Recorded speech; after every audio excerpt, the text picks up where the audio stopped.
明けましておめでとうございます。今年もよろしくお願いします。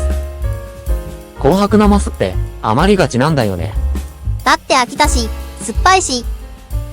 それじゃあ、今日は紅白なますをリメイク。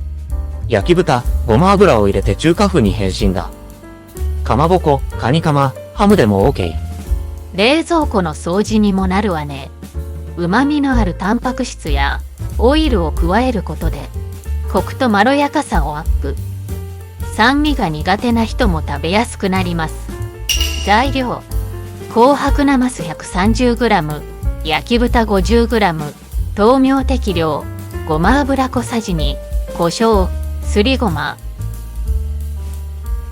一応材料分量を書いたけど、余ったものを適当に使えば OK。 なますの器にごま油、細切りにした焼き豚、刻んだ豆苗を混ぜる。豆苗の代わりにかいわれ大根、三つ葉でも、すりごまも混ぜて出来上がり。味が薄い場合は醤油等を少し足します。わーい、お肉も入ってる。もりもり食べられるね。中華風の酢の物だから、いり卵を入れてもいいね。今度はマヨネーズ味が食べたいな。いいね。汁気を切ったなますをマヨネーズで和えて、残りの焼き豚入れて、大人用にはわさびも入れよう。あ、ナンプラーでエスニックなますもいいね。もうなますなくなったわよ。焼き豚もさっき使っちゃった。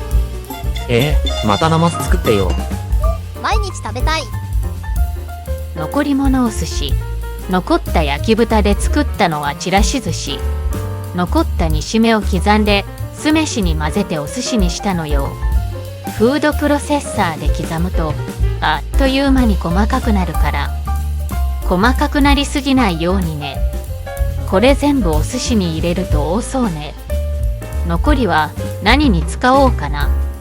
酢飯に刻んだ煮しめを混ぜて、いり卵や焼き豚をトッピングで出来上がり。次回はお餅に飽きた僕とアレンジお餅の話です。それではマジカルキッチンでまたお会いしましょう。